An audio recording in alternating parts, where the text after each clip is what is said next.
All right, I'm now recording again. All right. Hello, everyone. Um, I'm David. Thanks for joining me this afternoon.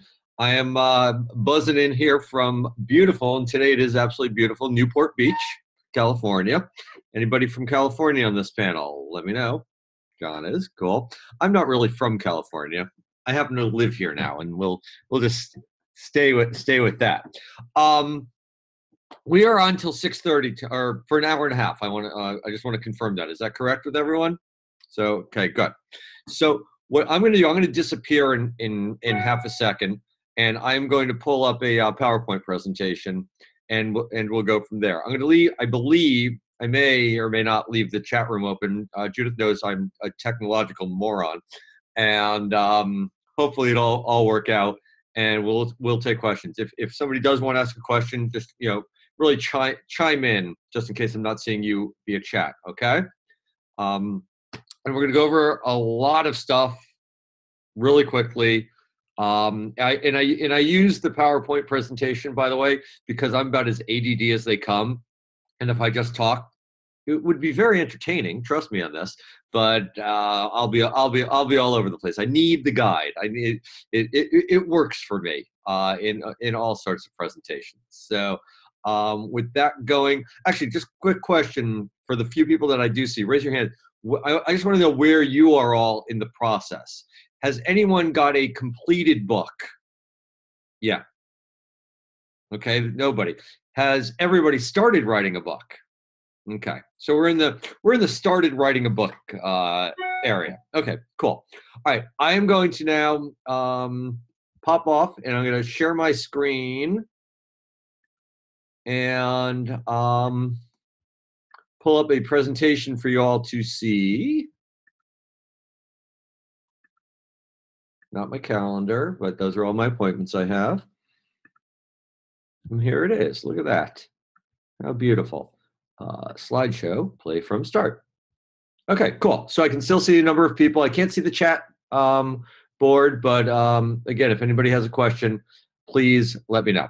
So these next 90 minutes or so, and I will do my best to keep it to 90 minutes, we're going to talk about branding, key messaging, and media training. And at the end, and if anybody has problems, again, hearing me, listening to me, following me, please unmute yourself and scream or wave. I'll be popping pictures back and forth every once in a while. So why me? Why am I here? So I've got, oddly, somehow, and this always makes me feel old, 25 plus years doing public relations. Started my career as a book publicist. I met Tom Bird 15 years ago or so. It was a great experience, my first trip to Sedona at his house, working with some incredible authors. And we have stayed in touch professionally and personally over the years.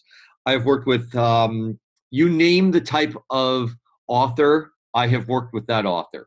Be it a self-published author, hybrid nowadays, to superstar celebrities, self-published, spiritual, memoir, cookbooks, political books, business books, novels, you name it. I have been involved in that. Today, I have two PR firms, because why only have one?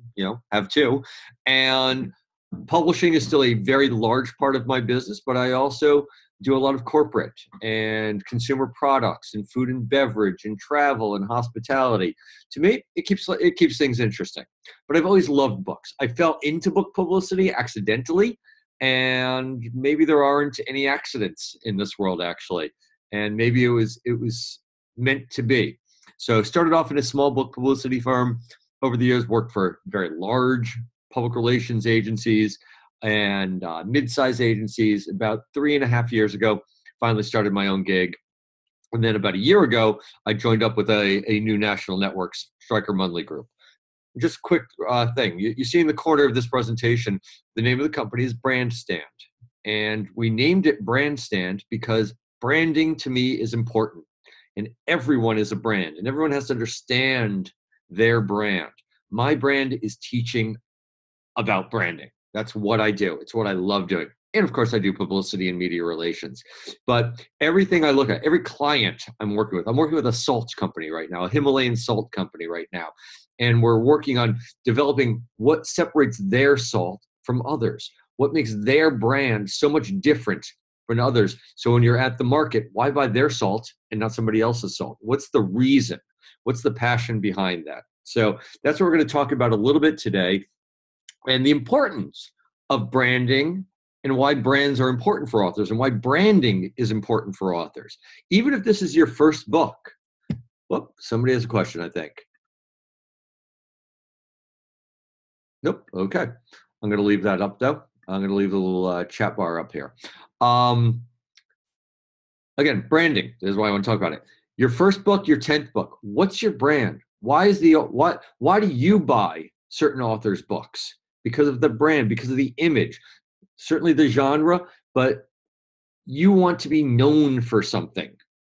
That's what's really important. You really want to be known for something. So to do that, you need key messages. You need people you need to be able to share certain messages that are so important, okay? And that people will connect with you at all times. So we're going to talk about that for a little bit. And then also your USP. If any of you are in business, maybe you know what a USP is. It's your unique selling proposition. What truly makes you stand out? What makes you unique amongst every other one of the 1 to 2 million authors publishing a book every single year? So finding your USP, and maybe looking at this, maybe your USP should even come before developing your key messages, because you really can't develop your key messages until you figure out what your USP is. We're going to talk about that in a few minutes.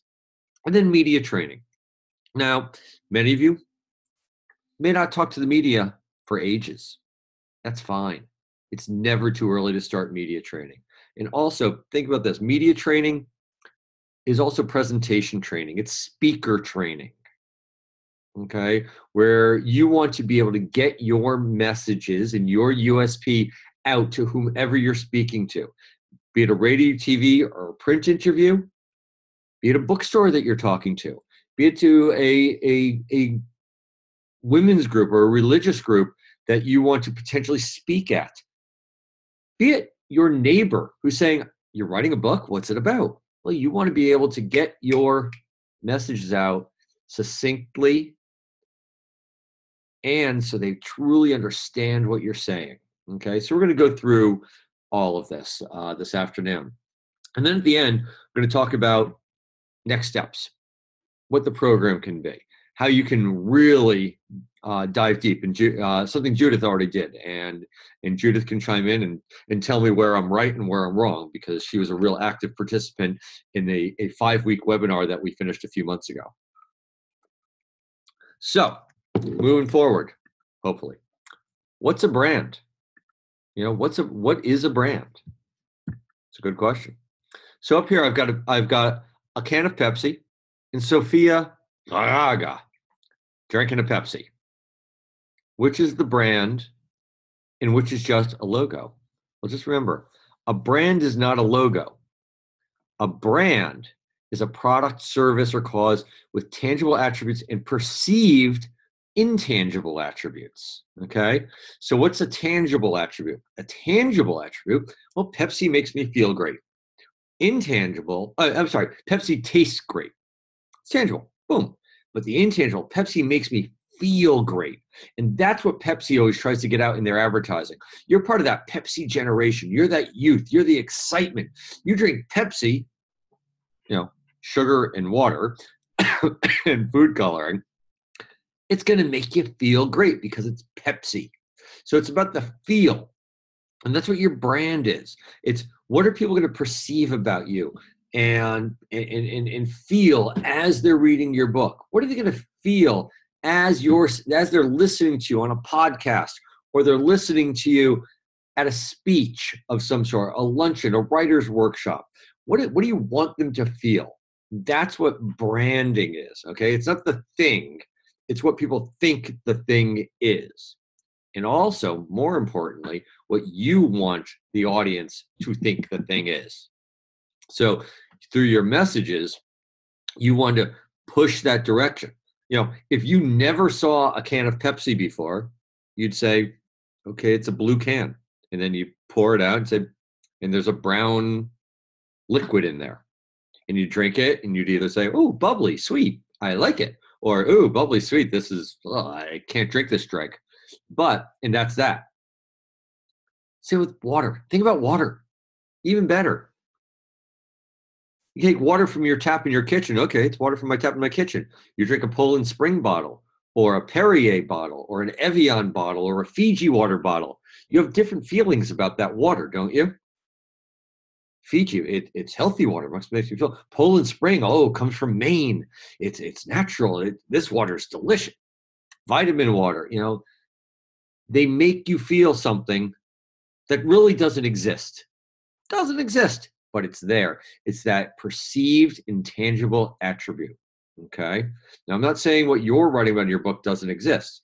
Be it a memoir, be it a psychology book, be it fiction, you've got something there. But nobody knows that. They may, look at that cover, great, but after that, you got to figure out more. So, a big part of what you want to create is what's your brand essence?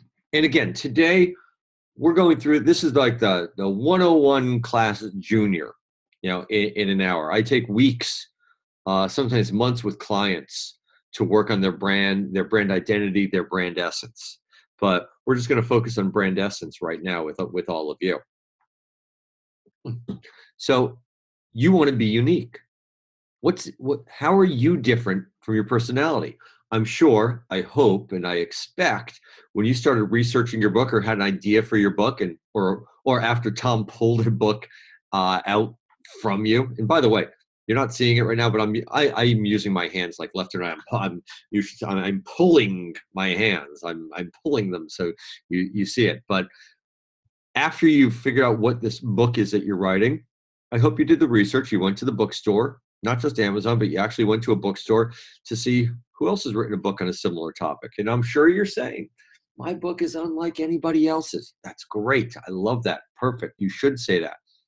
But why? And then again, why are all of those other books in the same category in the bookstore? What makes them different from the other? Diet book, which we're going to get to in a little bit later. Lots of different diet books, health books. What makes them stand apart other than it's another miracle cure how you're going to lose 10 pounds right after the holidays or right before the beach holiday? Mastering your intangibles. You want to tap into the feelings your readers have about your book. What are they going to be thinking about when they're reading your book? So you think about that and you use all of this in your collateral, your website, your Twitter feed, your Facebook feed, Instagram, Pinterest, and all of that.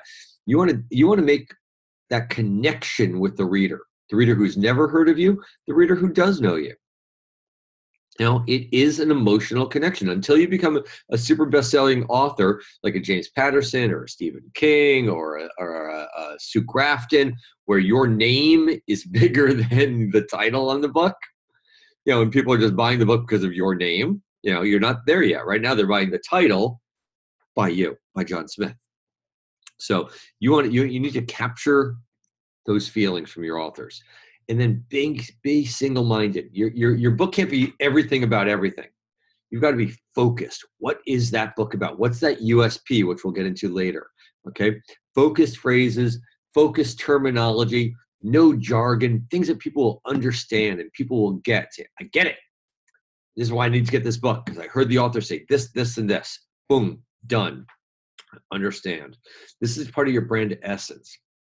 And then the experiential, what are they going to feel about you? You've tapped into their feelings, but like that Pepsi bottle or like the bottle of water or like a Stephen King book, I know I get a Stephen King book. If it doesn't horrify me or if he's not using snot and dirty words, I'll feel disappointed. A lot of times when authors go off the track, it's like, oh, why is this? Why did they have to do this? You want to create that experience for your readers so that they will just really embrace everything that you're doing. Because again, as I was saying, if you go off that track, they're not going to trust you anymore. You need to develop that trust with your authors. So, Stephen King, I mentioned Stephen King a lot because He was like my favorite author from day one, and I still appreciate him. He calls his fans their dear constant reader, right? The constant reader. He is the one. We're the ones that support him and are there for him through thick and thin. But you want your readers to trust you, okay? That you're going to be faithful to the brand. When New Coke came out, remember when New Coke came out about maybe 30 years ago now? That almost destroyed a classic company. Because like, wait a second, we don't want New Coke. We want Coke. Give us Coke. They lost the trust. Airlines today. When's the last time you thought United is still flying the friendly skies? Not for a long time. Okay? So with your brand, you've got to stay consistent and have that trust. Deliver on your brand promise. Okay? You always have to deliver. And again, excuse me, for those of you on your first book, this may sound like a really big and grand, but you have to start thinking about this early, because to me, the first book is always just a stepping stone to the second book. Not saying the first book's any less important than the second book, but once you get that first book done, you're going to get the second one rolling really quickly, okay? And you want to keep that consistency going right there. Values. Be you, okay? It's who you are. People want to understand who the author is. They do care, okay?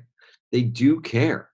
So this book, especially since it seems like the majority of you, this is your first book, your authenticity has to come out in this book so people understand who you are and how you are.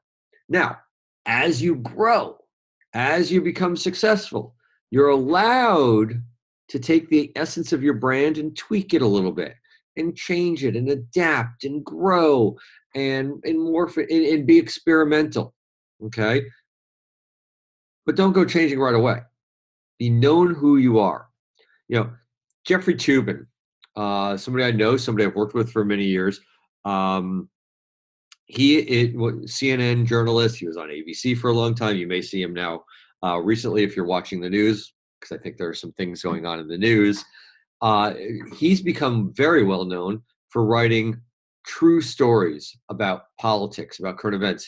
His claim to fame, and when I saw him in the playroom of my old apartment building with his kids one day, I mentioned to him, I said, I hadn't seen him in many years. I said, we worked together on your OJ book, OJ Simpson book.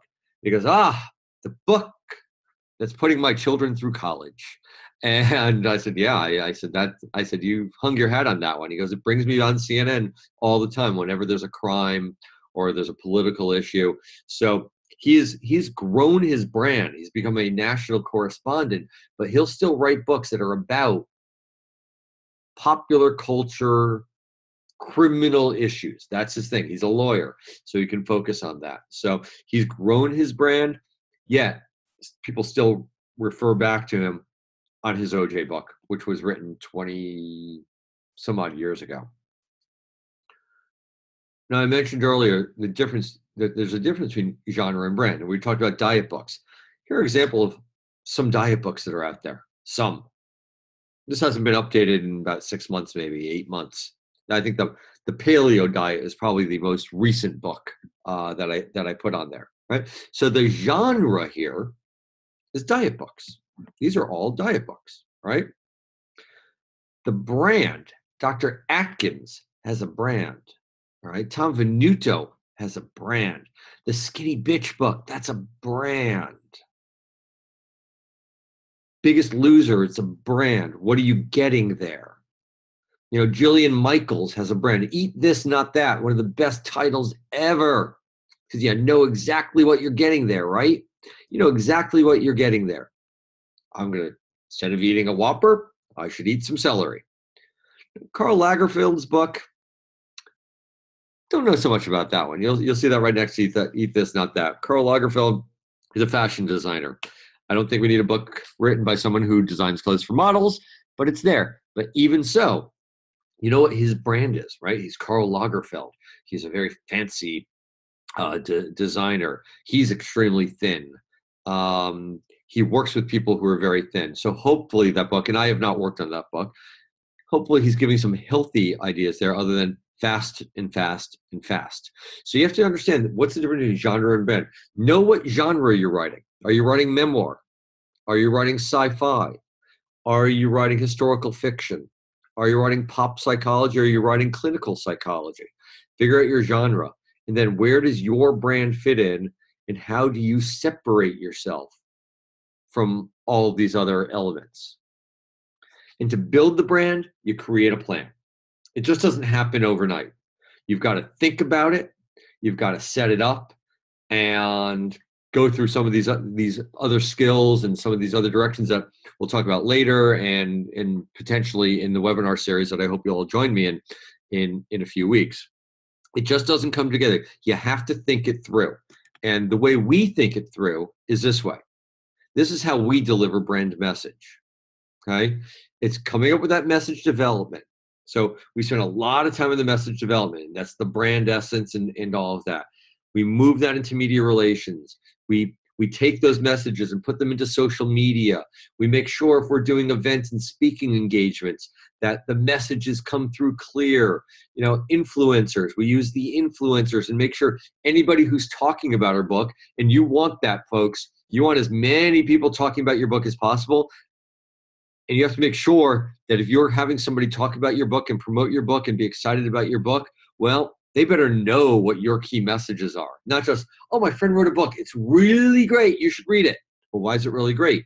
Make sure your friends and those who are helping you and promoting you understand what your messages are and understand really what your book is. Okay? So on that note, I want to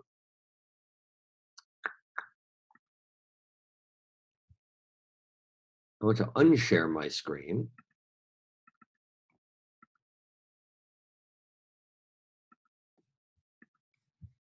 Which I certainly don't know how to do. Whoops. Oh, there we go. Stop share. There we are. Does anybody have, before we keep going, does anybody have any questions that they want to ask right now? Any thoughts, questions, or are we good? Or you're hearing me, I'm hoping.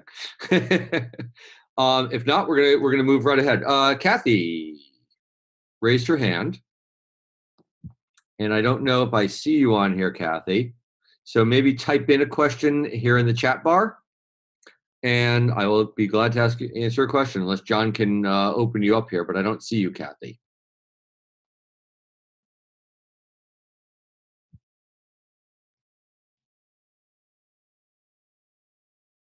No? Okay. Well then. All right. Oh, Kathy, unmute yourself. Oh, I'm going to unmute you. There you go. Now, did you have a question? Whoop. Oh, I do. Go ahead, Kathy. Okay. So my book starts off as a memoir, but it evolves into my finding my life calling, and is an issue that I'm obviously very passionate about. So that kind of is like a mixed message. Is there in your scenario an option for it to evolve, and so the brand would kind of change? Does that make sense? Well, I think the overall category genre would certainly be memoir, right? Yes, and then probably my second book would be diet. Okay. Well, as long as you're sharing your story, you know, and if the first book has something to do with healthy lifestyle and how that changed your life, and then that's a good transition into diet. Or if you are a nutrition expert, at least in your bio, then there's a transition into that second book. Yes, exactly. Okay. So James is asking a question about, is humor tangible or intangible? Well, that's a tough one, because humor is everyone's got their own opinion on humor. Some people find Amy Schumer hilarious. Some find her repulsive.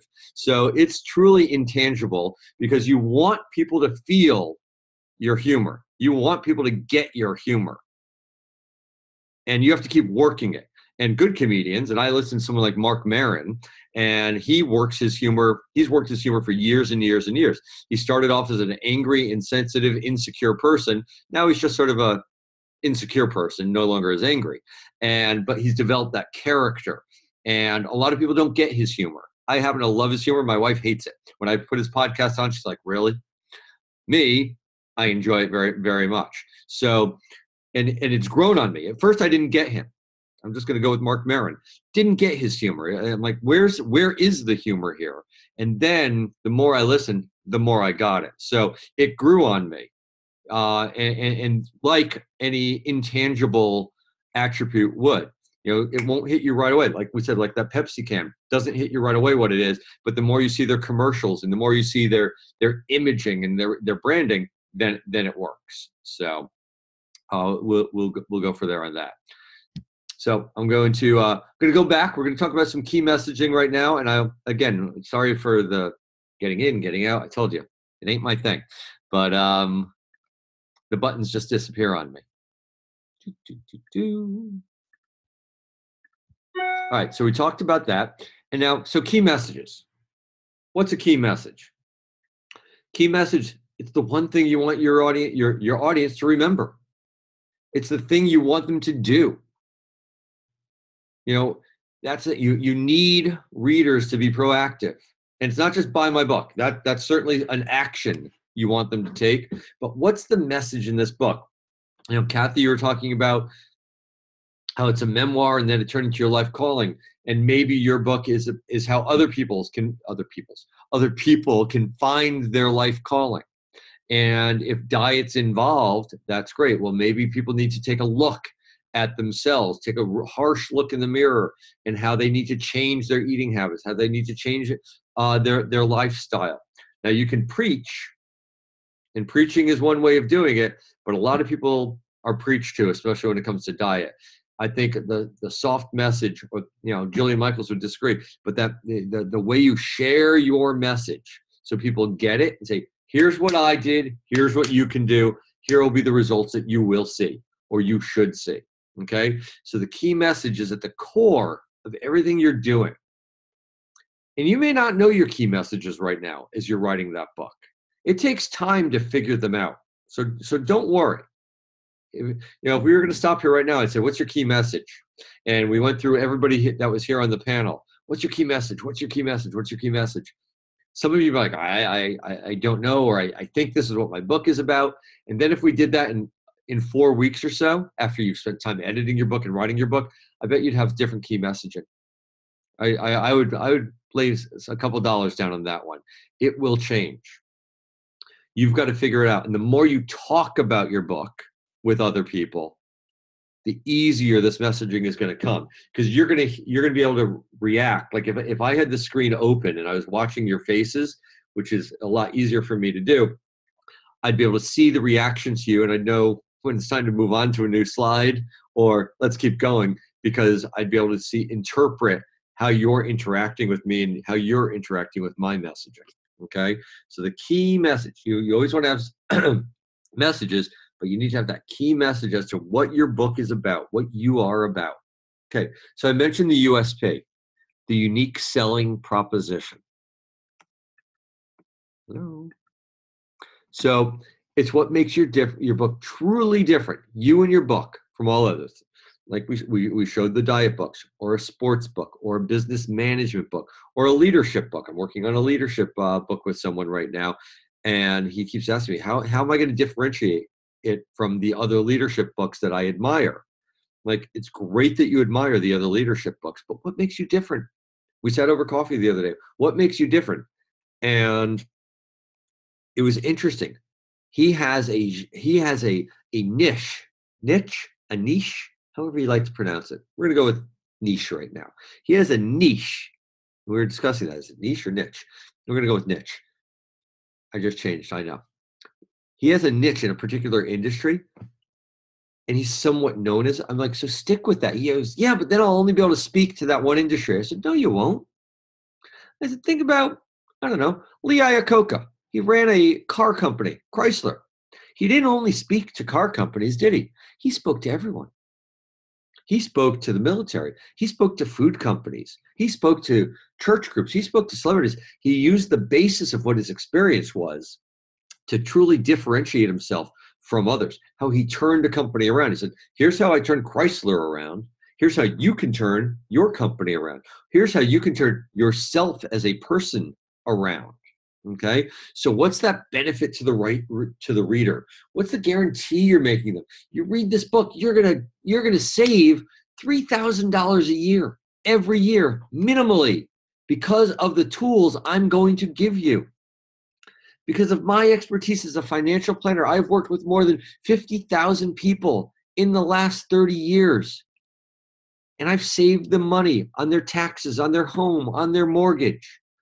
There's some simple and there's some complex rules. And I'm going to give you the tools to figure them out, and you're going to save minimally $3,000 a year on your taxes. Well, that's pretty unique, isn't it? I guarantee you will lose at least 3% body fat. You know, somebody ever tells me I'm going to lose 20% body fat and 400 pounds, I question that, especially because I weigh 170 pounds. But you have to think about that. Make your unique selling proposition has to be realistic, has to be achievable, and also has to be a goal for other people. You know, what makes it different? It's the scariest book you will ever read. Scariest book. There are characters in here you've never experienced before. It's a new genre of horror. Think about it. So you have to develop, that USP. So how do you do it? Ask your questions. How are you better? Are you the best financial planner, the best weight loss trainer, the most romantic novelist there is? Do you have the flair for words that no others have? What makes you stand out and be outstanding? What are your special skills? What do you have that other authors in your genre that they don't have? What makes you special? What distinguishes your book from all others?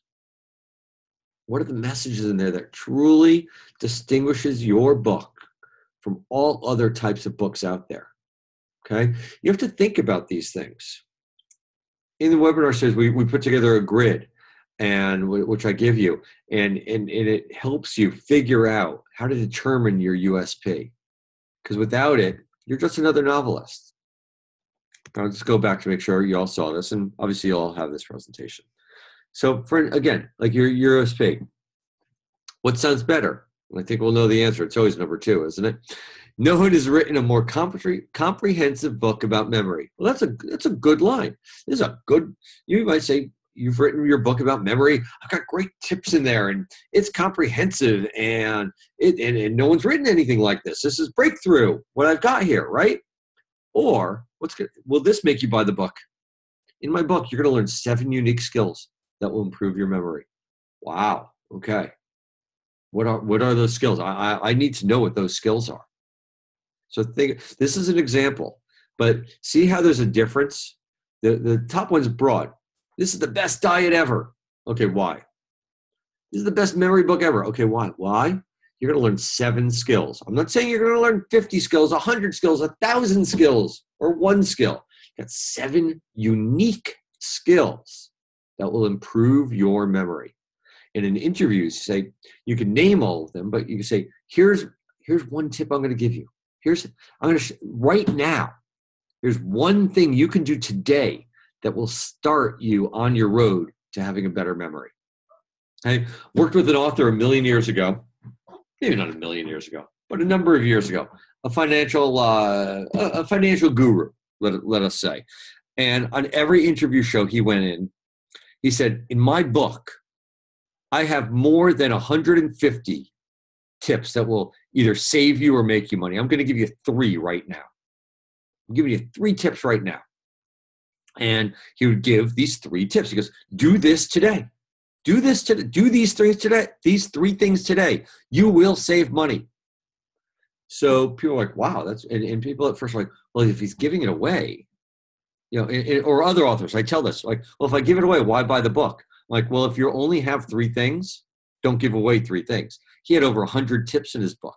So no problem. He gave away 3 things, and they were good, and they were tangible. They were truly tangible. People are like, well, those are great. Those are easy. I better go buy this book and find out what the other 147 things are in there. So it was a great way of doing it. So your USP, you want to be able to give something away that people will love and people will embrace. Okay. Before we do that, actually, anybody have a quick question right now on message development or messages or key messages? If not, we're just going to go really quickly into media training. Yep, Paul. I'm going to wait. Let me unmute you. Go ahead. Hi, Dave. I appreciate what you've said. I'm really puzzled right now what my key message is. It's kind of like a murder mystery. I'm not trying to sell anything. I'm trying to tell a story about, what really happened in my life. Mm-hmm. And I'm not finding tangible things I can. Was there one thing that happened in your life that changed your life? Oh, sure. There's been lots of things that have changed my life, but they're not necessarily in the book. Well, but didn't you say that's your book? You're writing a book about how your life has changed? It's basically the one concept I did learn was that a person has to be responsible for their own legacy. Mm-hmm. And that others will suffer as a result of their poor planning or their. Okay, so top of mind, say planning for one's life has a great effect on not just yourself but others around you. And I'd have to you'd have to wordsmith that. But, how you plan out your life just doesn't affect you; it affects others. That could actually be a really interesting. If you imagine that on a book or on a press release or on a website, because it's almost one of these bum bum bum. Well, how does it affect others? Yeah. And how has it affected others? And then you lead into that, and you could talk about the good and the bad. The way I did this in my life, I'm making this up. Obviously, I've just met you seconds ago. Changed the relationship with my children, with my wife, with my employer. Good for bad, but you have to work it out. You find that part of your book that when you keep rereading it, you keep going back to that one section or others as you're giving them the book to read, and they keep coming back to that. They say, there's this part, and if you have a few people saying, there's this part, and it's that one part, you may not think it's the most important part, but but people are relating to it. That's something to remember also. You may think your book is one direction or a brand. Others may think another direction. So you're going to have to sort of think about that and how to message that. So I think that's, I can be creating a press kit for you right now. How my life plan, the effect my life plan has had on other people in my life, and how that will be with you. How your life plan affects everyone in your life. It's not exact, and I don't know if that's related to your book, but to me, it sort of sounds that way. And as a publicist, we often invent things to make it saleable. So I hope that helps a little bit. Thank you. Sure, cool. Anybody else have one question right now, or should we just move on to actually the last part? And Patrick, you've got some good sunshine wherever you are. I like how that light's hitting you. Are you in a car? You are in a car. Yes, I'm in a car. I'm on the road. Okay, I'm like, that looks like a car. Okay, we're going to run off to this last section on media training.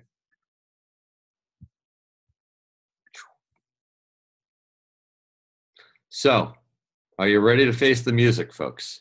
This, they always say public speaking. People are more afraid of public speaking than they are death. Well, I fear death. I've never had a problem public speaking. You've put me in front of a camera or a microphone. It's my happy place, I got to tell you. So, why focus on media training so early? You know, that's what some people may ask, but the more you talk to me about this, and Tom and Sabrina and John and others, you're like, wow, I need this. So who needs it? So that's everyone, right? And not just talking to the media. As I said, excuse me, as I said earlier, as you're talking to anybody, it makes you more confident when you're talking about your book. So when do you get media trained? Now, early on, to help you develop those messages and those key messages and develop your speaking pattern and to develop everything you need to be productive in speaking. And then later, you know, you always want refresher. Oftentimes, almost every time when I'm setting up media interviews for my clients, I'll talk to them before the interview until once they get it down and say, all right, this is the type of person you're speaking with. Are you, you know, these are the types of questions they're going to ask you, not the specific questions, because you'll rarely get specific questions from media, but the type. This is, you know, it's a friendly interview. It's somebody who may be a little controversial and they're looking for some spin. So it's the prepping. So we'll do some training on that so you're totally prepared. And what do you learn? You'll learn more about what your book and your message is really about. The more you practice these interviews, doing over and over and over again, the better you get at getting your message out, the better you get at expressing yourself, the better you get at not just defending yourself, but being really proactive with every interview. And that's what you want to be. You want to take control. This is your opportunity. You may never I tell people, every interview you do, assume it's the last media interview you're ever going to do. Make it your best, because you never know. You may not have another interview after this. It may be it. It may be the end of the world. It may be the end of your retainer with your publicist. And there's no more time for any other interviews, okay? So you have to make sure it's the best. So you take control. And we go through a lot of skills about how to take control, how to determine where you are in the interview, what your relationship is with the interviewer, be it a radio, print, an email exchange, or a Twitter interview, anything like that. So just remember, it's at any time. I'm going to give an anecdote. Judith's heard a lot of this, but it's an anecdote, and I'm actually meeting with this author next Wednesday. She's coming down to see me from San Francisco. She was part of a webinar series I taught about a year ago, and she was in the same steps where you are. She was in the exact same places you are, writing the book. She's just recently finished her book. I think Tom just did the soul read of the book, actually. So when I was working with her, she was just where you are. She had an idea. She actually changed a lot of things in the book based on our discussions and the discussions with the group that we did in the webinar. And I said to everyone, when we got on the media training, I think in the media training tack, I said I would ask everybody before we started, all right, what did you do today to sell your book? What did you do today to promote your book? And when we first asked that question, nobody ever had an answer. I didn't do anything. I haven't written my book. What are you talking about? Well, you're all being self-published or hybrid published. Your book's going to come out sooner than later. You're not waiting for Simon & Schuster to publish your book, in 18 months, in 2 years. You may all have books out in 6 months to a year latest, right? You need to let people know about this. You need to tell friends. You need to tell neighbors. You need to tell people who can help you out at some point, who may be able to get you a speaking engagement. So Kristen, who I was talking to, one day I said, so what did you do to promote your book? And when it was her turn, she goes, you're not going to believe this one, but I did what you said to do, and it happened the way you said it would happen. She was at a barbecue, a neighborhood barbecue with just friends and families, and and she's standing around in a circle with some of the ladies, and they're chatting away, blah blah blah blah blah. And she happened to tell one of her girlfriends that she was writing a book. So they're all talking and talking, and one of her girlfriends says, "Oh, and did you hear? Kristen's writing a new book about so and so and so and so." And people are like, "Really? That's interesting, Kristen. What's the book about?" And she's like, when somebody asked me that, I thought back, okay, what are my messages? What's my USP? And she goes, in a blink of an eye, I'm like, okay, I got to get them out. And she goes, I know I did a horrible job, but it was close. It was close, and I'm working on those messages. And one of the people said, well, that's really fascinating. When's the book coming out? I run the so-and-so women's group. I want to have you speak at one of our luncheons. So she's like, so I booked a speaking engagement. And then somebody else said, well, I'm going to introduce you to this other women's group because I know they'd love to have you. She goes, so I think I booked a second. She goes, I know I booked one. I may have booked 2 speaking engagements just because someone said, oh, Kristen's writing a book. And she hasn't finished the book. So now I said, now you know what you have to do, right? She goes, yeah, I have to finish the book, don't I? I said, yes, you need to finish the book now so you can do these speaking engagements. It's time to start letting people know that you've got the book, and not just I'm writing a book. A lot of people write a book. I'm just south of Los Angeles. Everyone's got a script in development or a project in development, right? So you've got a book in development. Give yourself a deadline. Maybe Tom teaches you this. Give yourself the deadline. How many hours a week are you going to write? How many days a month are you going to write? When are you going to finish that book? And finish the book. Set the deadline. If you don't set a deadline, you're not going to finish the book. So this media training, and it's media/message training, message delivery training. Maybe that's even a better term for it. It's message delivery training.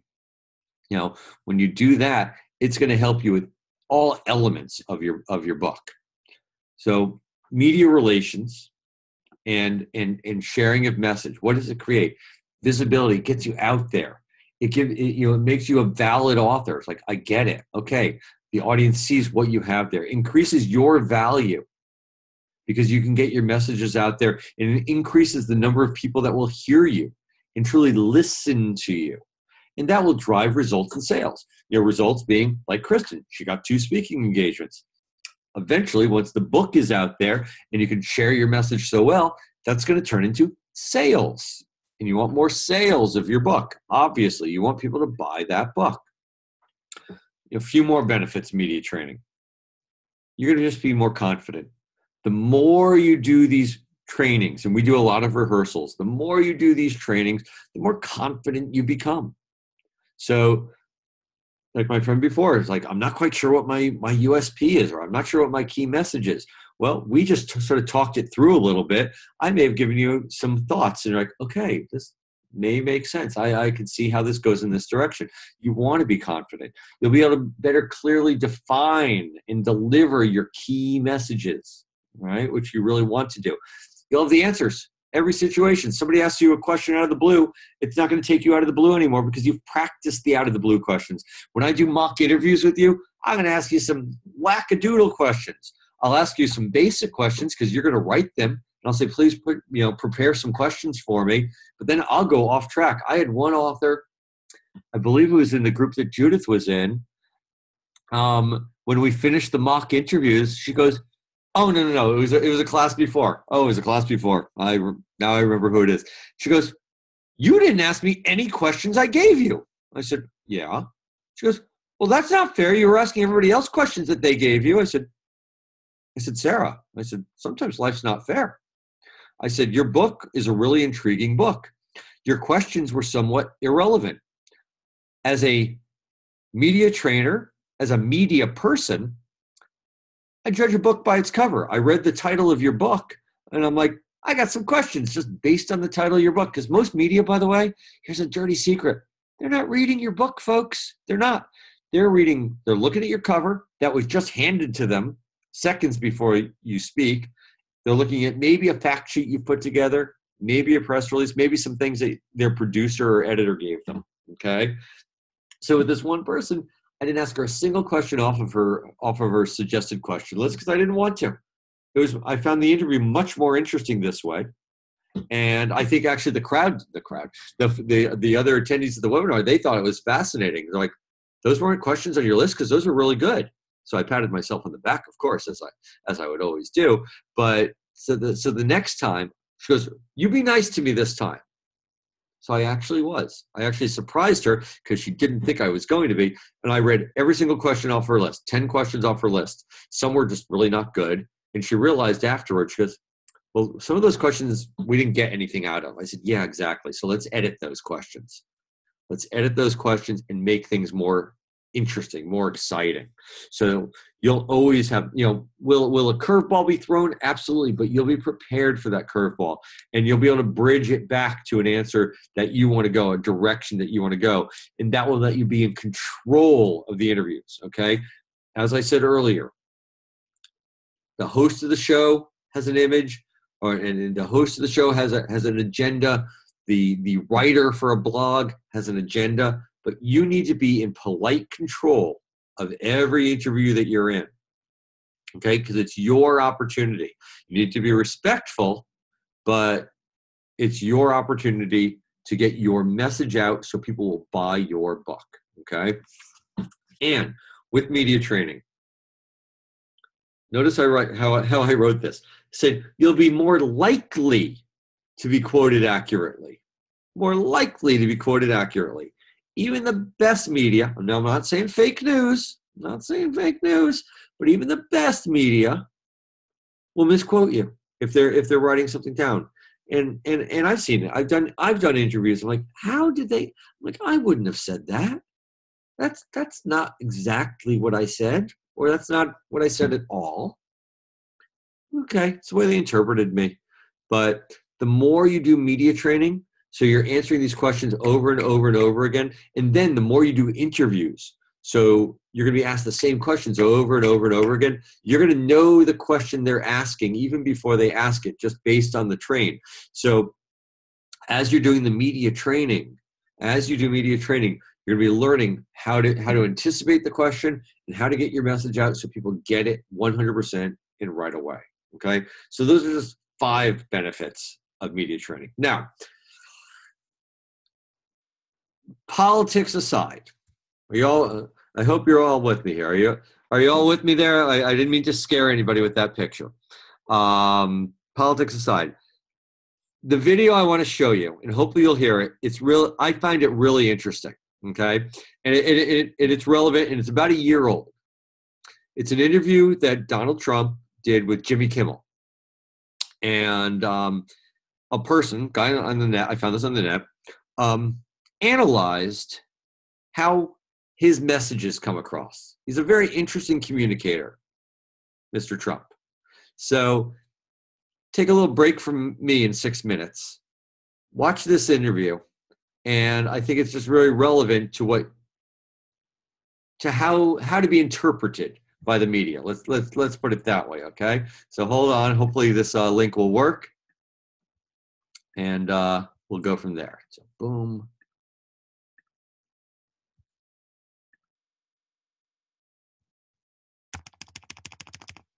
But isn't it un-American and wrong to discriminate against people based on their religion? But Jimmy, the problem, I'm for it, but look, we have people coming into our country that are looking to do tremendous harm. You look at look at Paris, look at what happened in Paris. I mean, these people, they did not come from Sweden, okay? Look at what happened in Paris. Look at what happened last week in California with 14 people dead, other people going to die. They're so badly injured. I mean, we have a real problem. There's a tremendous hatred out there. And what I want to do is find out you can't solve a problem until you find out what's the root cause. And I want to find out what is the problem, what's going on. And it's temporary. I've had so many people call me and say, thank you. Now, if you remember when I did that a week ago, it was like bedlam. All of a sudden, and you watch last night and you see people talking, they're saying, well, Trump has a point. We have to get down to the problem.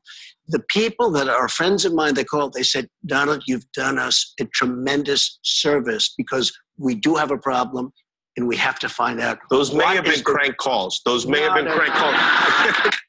One of the things I find fascinating about Donald Trump is the way he uses language differently than other candidates for political office, especially President of the United States.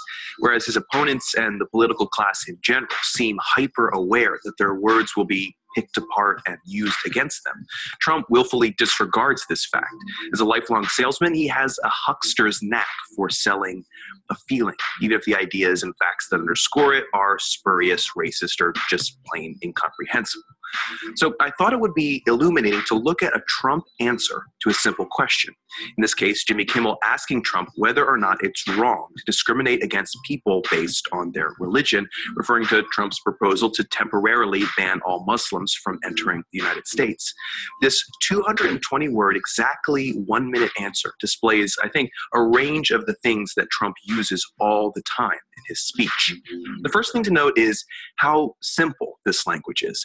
Of the 220 words, 172 or 78% are only one syllable, and often they come in a rhythmic series like a volley of jabs ending with one of his buzzwords. We have to get down to the problem. 39 words, or 17%, are 2 syllables long. Only 4 words have 3 syllables, 3 of which are the word Tremendous, tremendous, tremendous. and just 2 words are 4 syllables long. California, which he's forced to use because it has less syllables than San Bernardino, and temporary, which he swallows. And it's temporary. I've had so many people. This breakdown fits with the study done by the Boston Globe that put all 2016 presidential candidates' announcement speeches through the Flesch-Kincaid readability test to determine their respective grade level rankings. Donald Trump's speech came out at a 4th grade reading level. Now, for reference, Ben Carson came out at 6th grade. Hillary Clinton and Jeb Bush were speaking at an 8th grade reading level. And Bernie Sanders was way up in high school, a sophomore to be exact. Now, this isn't only down to word or syllable choice. It's about sentence construction, too.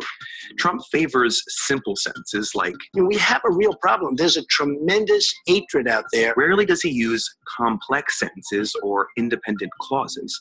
He also favors the second person a lot of the time, addressing listeners directly with commands. Look at Paris. Look at what happened in Paris. Look at what happened in Paris. Look at what happened last week in California. Or implicating us in what he's saying as if we've already agreed. And you watch last night and you see people talking. He's really good at this, at framing negative response as an overreaction that was subsequently realized as such. If you remember, when I did that a week ago, it was like bedlam.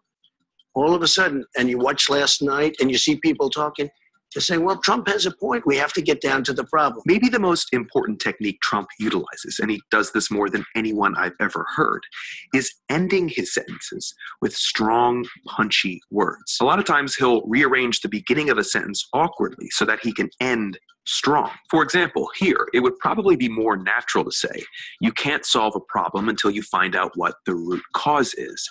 But he brings the is forward to end on root cause. He does the same here. And it looks like that's what he was about to do at the end before Kimmel cuts him off. These final words are crucial for Trump. They're pointed and taken together sketch the theme of the entire answer. Arm, dead, die, badly injured, problem, root cause, thank you, bedlam, point, problem, service, problem. In some sense, it's these words that audiences remember, especially when the rest of his speech is incoherent. Like the best salesman, Trump keeps it simple. He repeats a lot. We have a real problem. What is the problem? We do have a problem. We have to get down to the problem. And he uses his favorite words over and over. Tremendous, tremendous, tremendous service. And he always seems to have friends who are part of the group that he's currently insulting, calling him up and thanking him for the privilege. Many of them called me and they said, Donald, you're right. We have a problem. And look, there is a problem. Donald Trump knows when to sound incredulous or forceful.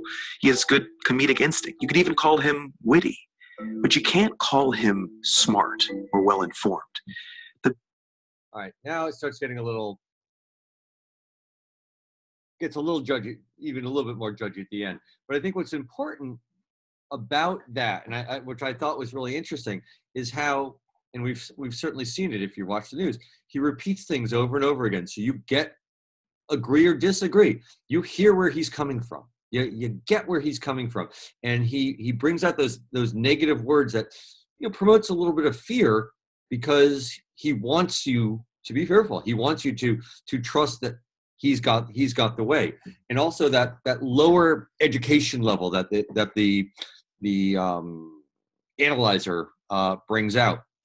You want to keep things. You want to address your audience to the level that they understand. Other points we talk about in media training is jargon. You don't want to use certain technical jargon that people aren't going to understand just because you're so super smart. You've got 3 PhDs. Well, that's great. If you're talking to the masses, there's only so much you can do. Look at someone like a Malcolm Gladwell, one of the smartest guys in the world. He brings his message down so you understand it. Steve Jobs, when he's out there speaking, sorry, not Steve Jobs, it's Bill Gates. Steve Jobs too, actually. Steve Jobs embraced the emotion. You understood the creativity and his genius. And, if he's talking to technical people and engineers, he'd go that route. But he's talking to the masses, he'd bring his messaging down. If you analyze any of Steve Jobs' speeches, see who he's talking to. Is he talking to the shareholders? Is he talking to the engineers? Is he talking to Matt Lauer at the Today Show? It's different levels and how he gets those messages across. And that's something that you all have to remember. So, all right, the last points on the screen, then I'm going to come on back to you.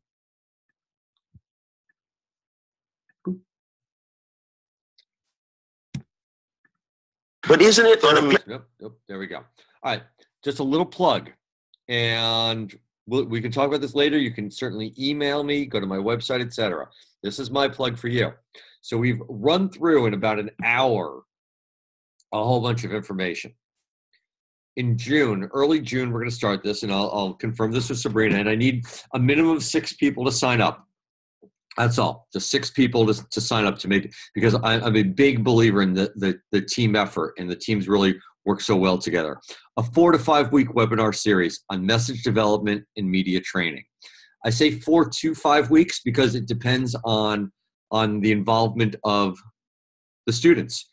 How much you get in there.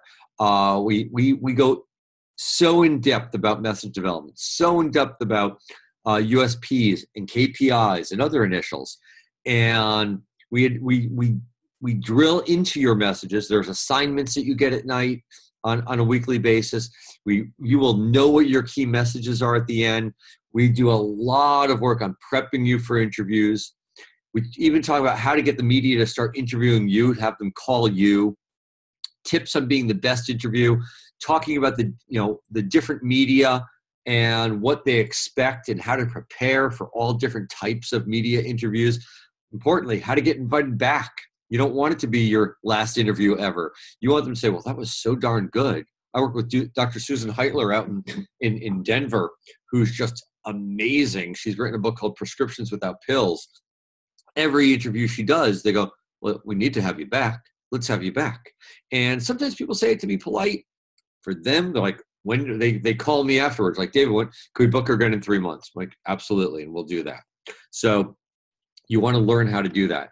And then mock media interviews. Mock media interviews are so important, so scary. Ask that woman, Sarah, who I asked lots of questions that were not on her list, but it will start preparing you. Judith, who is on today, is amazing. Wow, it's like I wanted her to teach the course. She was just amazing in her interview. The passion that came out in her interviews really amazed everyone. And the more you do these interviews, and that's why I say it's going to go 4 to 5 weeks, because sometimes we need to take that extra week to do more interviews with everyone. It will get you so prepared.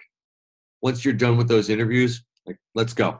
Let's move on. Let's keep going. So we do 2 weeks of mock interviews. Everyone gets about a 5 to 10 minute interview. I try to make it 5 minutes. Sometimes we go over, and then we analyze it, and we ask everyone in the group. And that's why we need 5 to 6 people in this group.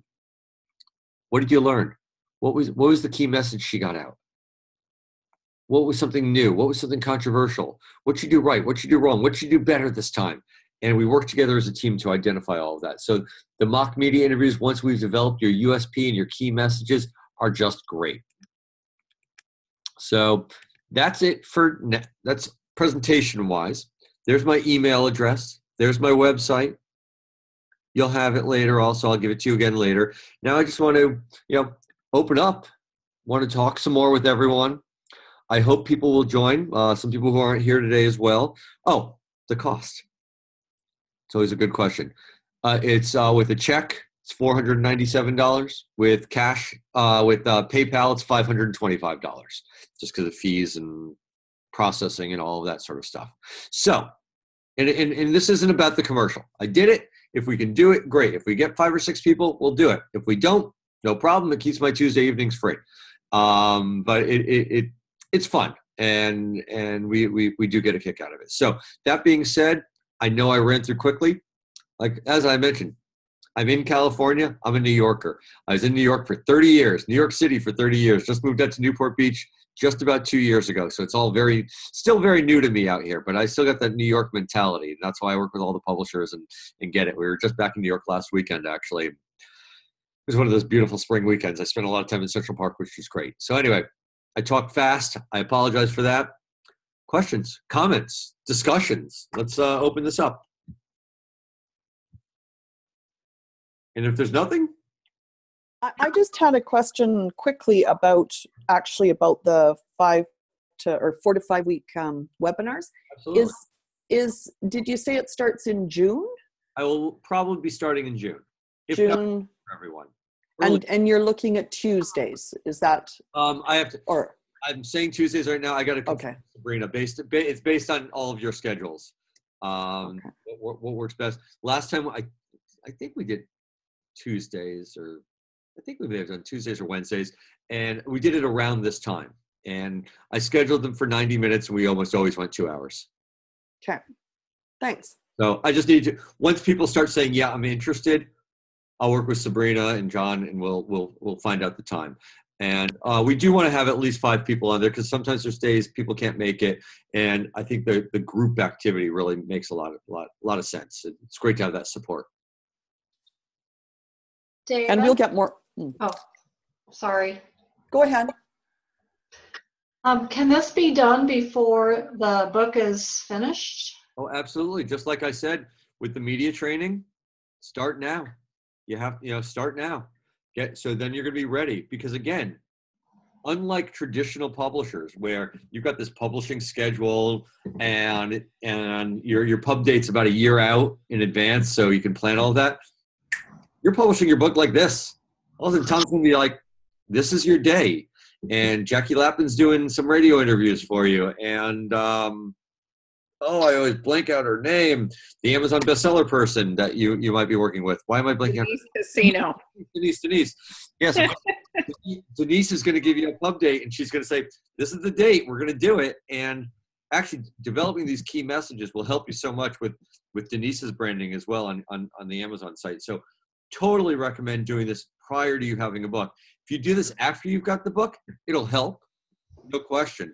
But doing it prior will truly, it will help you tweak everything as you're putting together your press materials, as you're building your website to make sure, again, you need to make sure your website's there. We talk a little bit about social media and how you're going to get these messages out on Facebook and or Twitter and or Instagram and or Snapchat. And I hope you all have started signing up and registering your names or your book titles on social media. Social media does not make a bestseller, okay? Just know that. Social media does not make a bestseller, but you do need to have it. You need to have that social media because people are going to Google you, right? And people are going to look for you. And media is going to look for you. They want to, especially if you're an expert. If you haven't written a novel, you've written something nonfiction, media is going to look for you and say, all right, what have you talked about? Do you have a blog? Are you writing? Start blogging too. And by blogging, a couple paragraphs, that's all. Start building up content so it's out there. And you wrote a new chapter? Well, maybe write a blog about that chapter so people start knowing and learning about you. That was a really long-winded answer, but that's what I did. Yeah, it was. I would be interested in what day of the week too. Is John going to send us out a notice on that? I'll work it up with John and Sabrina to see when it does. And then we'll, ideally I want to do this in June. Where are we now? We're May 11th, starting that first week of June and take a week off to either finish the week before July 4th or the week after July 4th. We'll certainly take July 4th week off. Okay, thanks. So anybody interested, make sure you send me and David emails so that we can keep track how many people. Yeah, and if you go to my website, you'll see I changed it on the site right now. There's a button. Usually it's just it says consultation, but here I've done it just for today, and I'll leave it up through Friday, I guess. If you're interested in signing up, click here, and hopefully I'll get that. A lot of times it goes into my junk mail, so email me also. And John. Can you throw the URL into the chat box, please?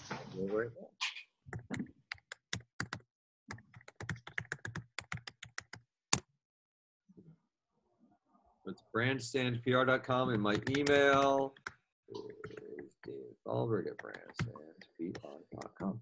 Oops, you know what? I just sent that to James. I realized, not to everyone. And let's try this again. Okay, so that's how you can reach me. Thank you. And what's nice is, as I've done these webinars, and I've also done the one a year ago, I did it was about 6 weeks on branding. It was branding and message development and media training. But Tom and I talked about it. We said, you know, it's the message development and media training, that focus on it. I think it's relevant and important to y'all. So yeah, and if you have friends who are in the Publish Now group who aren't on today, and they want to, you know, they missed this, and maybe they'll watch it later, and they want to talk to me, please feel free to share email. It was nice. We had two women who were in Indianapolis, and they shared the screen together. They're two best friends, and they always like shared their little box together, which was nice having the two of them there. So David, if you'll send me the recording, I'll post it on the Facebook pages for everybody. Terrific. So anybody else have any other questions about message development, media training, branding, publishing, Newport Beach, New York? David, Yes. I just want to tell everybody taking your webinar was excellent. I loved it. My notes are somewhere laying in this room amongst all my book notes, so I have to go back and look at them. But I loved it, and it was very, very helpful. And just watching you tonight has got me thinking about it again and remembering what I need to do. And I did just get interviewed on our local community TV station. Great. How'd it go? So, yeah, it was about the ghost bike and about the book. Mm-hmm. So it was excellent. And coming up is the Ride of Silence all around the world and all around the country for bicyclists who have been killed or injured. It's the third Wednesday of every month at 7 p.m. And keep in mind my book, Remember His Name. Remember his name. Exactly. Good. I'm glad. Thank you for that, Judith. And I'm glad the TV interview went well. That's great. Thank you. I have a question. This is Jim. Hi, Jim. And I'm writing a book, my first book, about my near-death experience last August. I was resuscitated after a tragic bleed. And I'm struggling a little bit with benefit to the reader and key message, because there's a lot of them. Mm-hmm. Any thoughts or questions I should ask myself to figure it out? All right. Question number one, why are you writing the book? Okay. Why did you write the book? Was it for you? Or do you have, is it for a family? Is it for family? Is it for your friends so they'll understand what you went through? Or is it more of what others have gone through? And can you appreciate this book if you've never had an NDE or you've never met anyone who's had a near-death experience? You know, why did you, I think that's the first question you ask yourself. Why did I write this book? Yeah, that's good. It can come, it will start coming from there. Sort of, I always think umbrella. You know, think umbrella. Like the overall statement, and then all those little prongs on the umbrella, put something attached to each of them. Okay, that helps me a lot. And you know, people have kind of, you said, you know, public speaking and death, those are the top two fears. And people are interested in the topic just because they want to hear different perspectives about what might be on the other side. But that's enough to get them to look at the cover and flip a few pages. Right. And you know, if you're a celebrity who's written the book, that always has a difference. If you're not a celebrity, then it's, okay, why do I care about this guy's book? I've never heard of this guy before. I don't know who this guy is. So also to me, and by the way, and you could tell him I said this, I know Tom has stolen this from me. a subtitle is so important in your book, as far as I'm concerned. Let your title be something magnificent or interesting, but use that subtitle. Say, this is what you're going to learn in the book. If you don't want to just make it the 7 Habits of Highly Effective People, but, my near-death experience, 7 lessons learned in heaven, or 7 lessons that changed my life and will change your life too. I've totally dumbed down your book, and I apologize. I'm really good at dumbing, but I don't mean to discount your book. But it can't be, or it can be, but I don't recommend it. I'm just going on your book.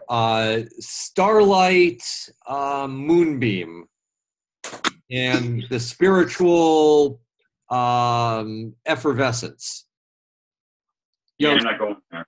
Yeah, but that might be you. You might be a spiritual person and great, but it's not telling people exactly what the book is about. You need to let people know. And also it helps with, and again, Judith knows, sometimes I'm not emotional enough. I care about everybody, but if your title is specific, it helps with SEO and Google search and all of that, so people can find you. You want people to be able to find you and find your book. So make that title memorable. Okay. Yeah, that's very helpful. Thanks. So David, my title is Grandma's Secret Blessing, and my subtitle is A Memoir with a Twist. Does that tell the story? I think the twist makes you say, what's the twist? Sure. And it's a memoir, correct? Right. Yeah. So I think memoir with, what would you say the title, a subtitle, a memoir with a twist? Yeah, Grandma's Secret Blessings, a memoir with a twist. Yeah, I think twist leaves it hanging, which is good. I think that's very interesting, because you're like, okay, there's something more than just a nice story about grandma. There's probably something, maybe there's something dark in there, or maybe there's a really interesting surprise that might get you going. And you've got those key words, grandma's blessings. So the audience who's into that type of book, okay, I understand there's something religious / spiritual / emotional there, but there's something else going on for sure. Is there a limit as to how many words that you would recommend in the subtitle? I've seen some books, it's a sentence. You want a sentence. I've seen some books with crazy long titles, that pretty much gives the whole book away. You don't want to give the whole book away. But so also just think about your book. Think about the size of your book. If you make that subtitle too long, the font's going to be itty bitty, and you won't be able to read it. And you also think graphically. You want the keywords in that subtitle to even pop out a little bit as well. Mm-hmm. So that was a non-answer answer, wasn't it? I deflected that because I didn't have an answer, but I gave you some different types of information, Kathy. I think it needs to be relevant. That's all. And if you're writing a novel, you certainly don't need a subtitle, but novels are certainly different. But it should still give an idea. If you just said 50 Shades of Grey, I might think that's a design book. I have no idea what that book is about. That book broke every rule there was. So, but it also did with that black cover. It gave some mysteriousness to it, like what's behind the black cover, what's in that special room. What made me think of that, I do not know. It's my demented mind, and I apologize. But I just think about things that pop on a cover, and the words need to be memorable. So many books are published today. And you need to make the words distinguishable. Your name, make it memorable. If your name's not memorable, if your name's a memorable name, like one of the people in our group who I'm going to be working with now, her name is Desiree, memorable name, but she's not going by Desiree. She's Glow Power. That's who she is. She is Glow Power, and she's going by Glow Power, Judith. I'm talking to her next week. I'm like, great. And she's wonderful, a wonderful person. I was like, you know what? If you're more comfortable with Glow Power, you're Glow Power. And that's going to be memorable. Your name may be more memorable. I don't remember the name of her book. And that's okay. People are going to remember that she is Glow Power. And she's got some great messages to come out there. So that's, Judith, what's the subtitle for Remember His Name? Conquering Loss, Accepting Joy. Okay, right. Because the title is vague. We didn't know what it meant, but the subtitles, you understand now. And Can I tell you what mine is? What I've been thinking? Sure. The title is The Green Flash, and I've been thinking of a subtitle. I haven't written out, but something along the lines of learning to recognize the signs that guide you to your true calling, or recognizing the signs for your true calling, something like that. Mm-hmm. Do you all know what a green flash is? Is that too obscure? I knew it. I did. I used to know what the Green Flash was. And it's not just a restaurant down in Captiva Island. I've seen them two times in my life. I worked on the coast, and I saw them happen only 2 times in my whole life. The green flash is when the sun leaves the horizon. It will leave a flash of blue or green. Yeah, the atmosphere. It's the most awe-inspiring light you'll ever see in your whole life. Yeah, the atmospheric conditions have to be just right for that to happen. And yeah, so yours is finding your passion. Well, it's recognizing the signs. So following your heart and recognizing the signs that guide you towards your calling, what you're supposed to be doing. I think that's great. Is there a number of signs? Are there a number of lessons that you have in your book that you might want to put in the title, the subtitle even, or they just not yet? But I made note of that point when you brought it up. So if there are 6 or 4 signs, 4 directions needed to those signs, that might be, I like the overall spiritual tone of the book and the Green Flash also. But if there's a way to be a little more direct in the subtitle, that might help. Thanks. Go ahead. May I ask, I feel bad we're just talking about titles, but it seems like the title actually helps with the key, the key words sort of thing. Could I just ask about what mine is as well? And I feel bad about it because it's such a common first line, finding balance. There's millions of finding balance books out there. So mine was Finding Balance Through Chakras, Art, Cocoa Bean, and Ho'oponopono.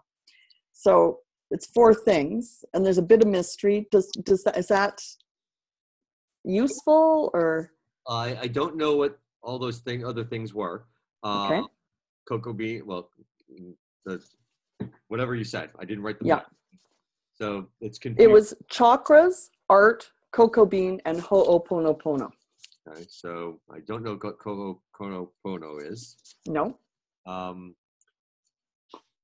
It can work, but if that is the overall theme of the book. It's finding balance in your life. Finding balance. Is it finding balance at home? Is it finding balance at work? Is it finding balance in life?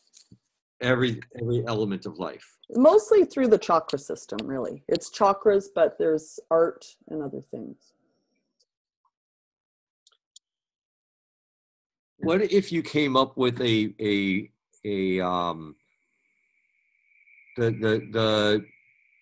something method, the okay chakra method, because then that's how you can maybe brand yourself. Do you see where I'm going? Like, yeah. The something method, Okay. Because then you're like, okay, it's a system. I wouldn't use the word system. System wouldn't work for you. Method is a little softer word. Okay. And there's very likely a better word than method. But do you see where I'm going there? Where it's finding balance, but it's the blood of something method. How to use art, chakra, boom, boom, boom, boom, to balance your life. Okay. So maybe you have an exotic word of some sort, that you Okay. use in your book. So it's the boom boom method. Yep. Okay. You know, like I worked with one of the people early on who came up with the MELT method. I don't know if you know MELT.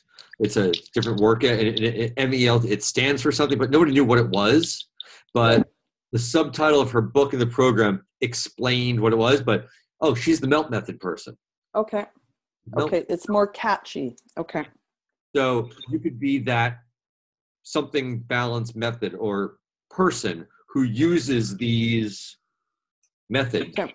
these tools, these elements. Okay. Okay. I'll work it. Create the balance. So maybe that's Okay. a way to go about it. I always used to say when I started off as a book publicist, I said, I'm allowed to judge a book by its cover. And because a lot of times I knew producers and editors that wouldn't get further than the cover. So my boss used to make up what the book was about. He's an interesting guy. He'd never read a single book, but he'd just take the book by the cover and he'd start pitching it. Oh, this book's about it's the so-and-so, and he'd make up stories, and he'd get great bookings with it. I'm not saying that's the way to go about it, but make it catchy. Okay. Thank you. Sure. David, can I ask you a question, please? Sure. Okay. The key person in my story is a beauty queen, and she's found mysteriously dead 45 years after she had the title. And I'm wanting to use a title such that it's like sordid tiara, or dirty tiara, broken tiara. The fact that her tiara is no longer shining. Mm-hmm. And I just don't have the right adjective. And I'm looking for some way to connote that feeling of the rain didn't work out, or her legacy is tarnished. And you like using the word tiara in the title? Well, it doesn't have to be tiara, but something that alludes to a crown or something like that. The fact. Yeah, I wouldn't go with crown. Everyone's going to think it's a book about royalty. Yeah. But, tiara is a little bit different. Tiara, I think people get, that's a hard one for me to come up with. That's okay. Creative, but that, it's horrible. I was going to the tarnished tiara. I hate the alliteration. Let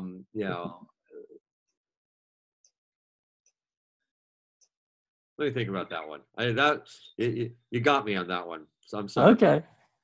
I'm sorry, but well, you've been fascinating to listen to. I appreciate what you've shared. Oh, thank you. All right. Well, I do have to run, and again, email me if you are all interested. Some of you are interested in the next element. Didn't mean it to be a commercial. I like doing this. Like I said, I've known Tom for many, many years. I knew him when his hair was long, and and it's a pleasure. And I hope to get down to Sedona again soon, which is my happy place. And it's been great speaking with you. And in case I don't speak to some of you again, I wish you the best of luck. Writing the book, believe it or not, is the easy part. Selling it. I know you don't believe it right now because you're all in the midst of writing it. And you're like, this is really hard. Just try to get somebody to buy it. That's successfully. Thanks, David. All right. Thanks, David. Good night. It's been great chatting with you, and we'll talk soon. Thanks, David. John, sorry that the technical problems in the beginning.